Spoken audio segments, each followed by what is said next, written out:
Assalamualaikum warahmatullahi wabarakatuh. Teman-teman sekalian, saya Emrah Gultom, NPM 2303100026 dari kelas 7D Kebijakan Matkul Komunikasi dan Advokasi Kebijakan. Pada kesempatan ini saya akan menganalisis kasus kebijakan publik yang sangat fenomenal di kota kita, yaitu proyek penataan lanskap ruas jalan yang atau dikenal sebagai lampu pocong. Mengapa kasus ini penting?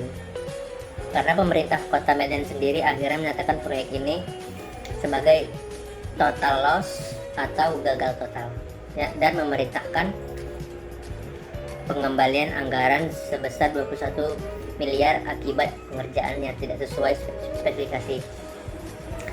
Yang pertama, saya soroti dari aspek komunikasi. Kegagalan proyek ini bermula dari pola komunikasi birokrasi yang bersifat top down. Terjadi distorsi pesan dari pembuat kebijakan wali kota ke pelaksana teknisnya. Akibatnya, spesifikasi teknis tidak diterjemahkan dengan baik di lapangan, sehingga material beton dan lampu menjadi rapuh dan terkesan asal-asalan. Selain itu, komunikasi publik juga macet. Pemerintah gagal membangun narasi urgensi. Publik bertanya-tanya, kenapa estetika lampu lebih diprioritaskan dibanding penanganan banjir atau jalan rusak? Tambah lagi, manajemen umpan balik atau feedback loop yang lambat merespon keluhan warga, baru tertindak setelah viral. Dampaknya fatal. Mungkin krisis kepercayaan publik atau munculnya public distrust.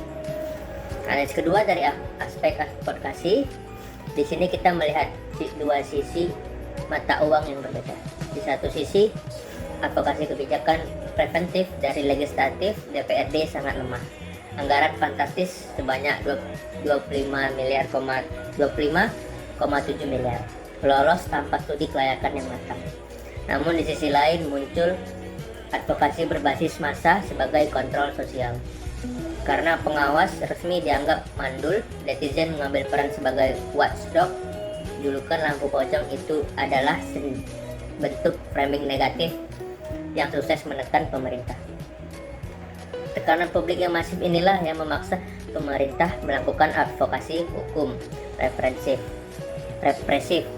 Akhirnya Pemko melakukan koreksi diri dan menggandeng kejaksaan untuk menagih kontraktor mengembalikan uang negara dan membongkar bangunan itu sendiri. Sebagai penutup, kasus lampu pocong ini mengajarkan bahwa kebijakan tanpa komunikasi dua arah dan pengawasan yang ketat hanya membuang anggaran daerah dan merusak citra kota. Demikian presentasi dari saya mengenai tugas ini. Terima kasih atas perhatiannya. Bye-bye.